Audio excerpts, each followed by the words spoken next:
Hey guys, Sonic here. So I just want to go over today just about some tuning.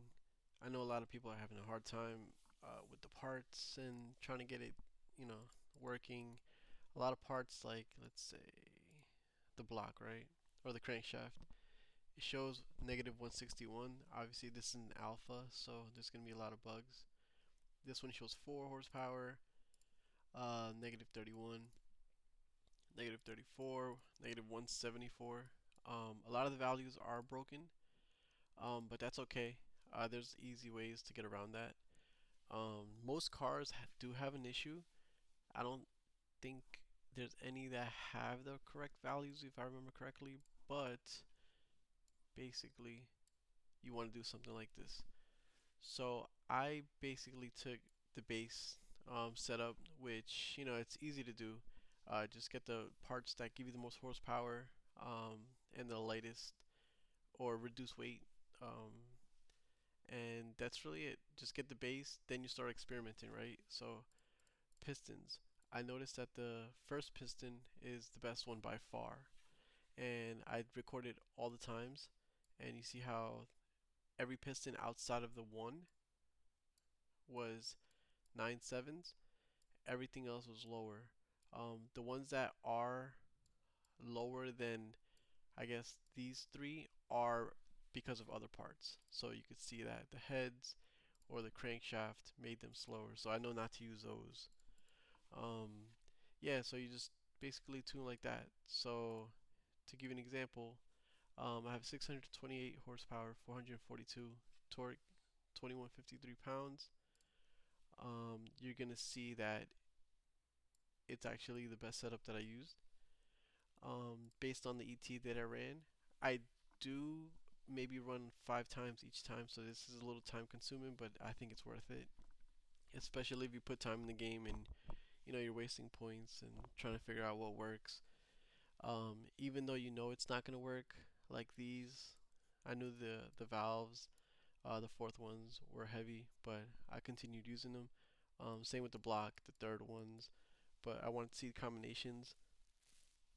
A lot of people wouldn't, take this much time, but I actually enjoy tuning. So um, let's run through an example. So you see how this one reflects exactly what I have. Um, for the Civic, this is basically I took a base and then just took the engine internals and kind of mess with them. I don't think I need to mess with any other parts just based on their values. But as you could see, if you change the intake, you do get less weight, and you still keep the horsepower and the torque. But like I said, it's visual.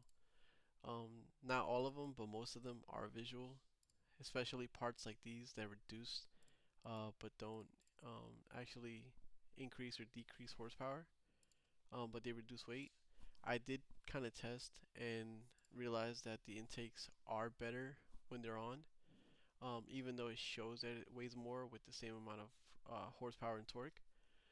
So let's go back to the sheet. Make sure we got the same setup. So it's 242441.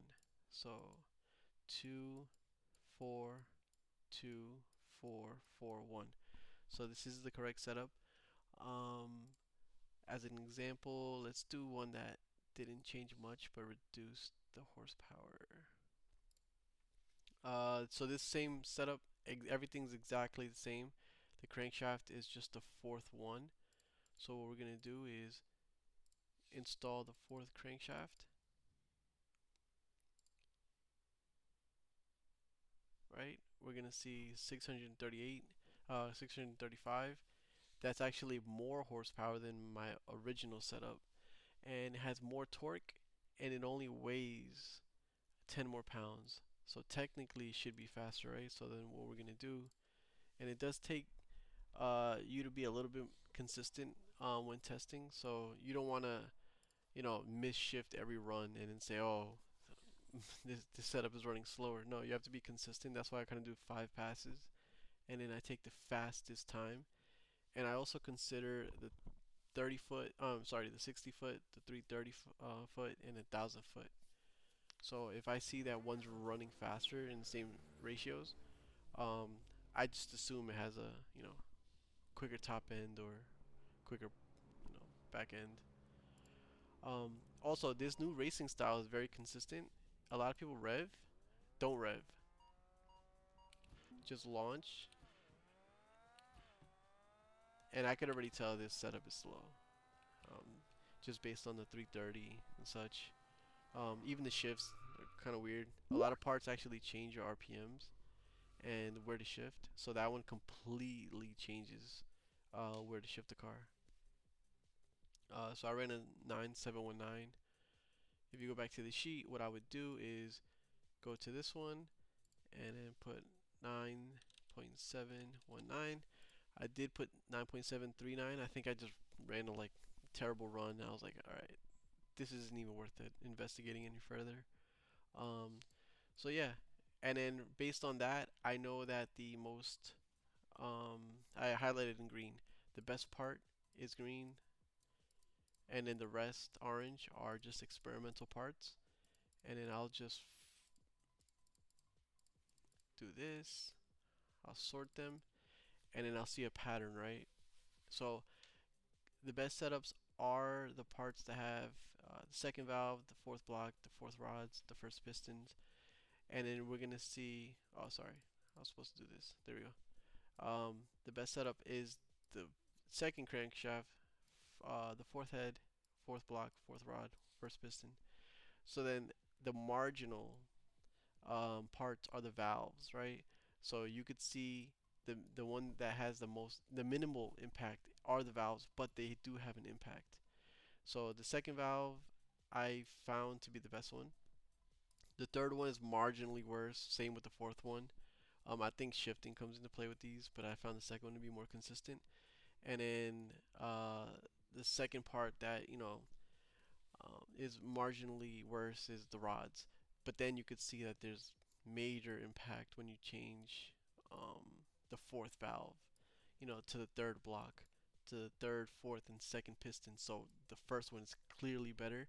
The only one that isn't above these are is when the heads when you use the second head. So this is probably the most detrimental part in the whole setup. As you do this, you'll get familiar with it. I could just look at this and be like, okay, I know what to use. So these are the optimal parts here, in my opinion. I could go further and do the intake and such, but I don't think there's any need. I actually took number one leaderboards today just by tuning. I think it took me like an hour to do this. Um, but yeah, that basically breaks down my style of tuning. I don't think it's something that people use. Um, they usually just swap between parts back and forth, but I feel like that's more time consuming because you forget what's optimal and what's not. So just to give you an example, let's go back to the valves. What was the second valves? Wait, what did we change?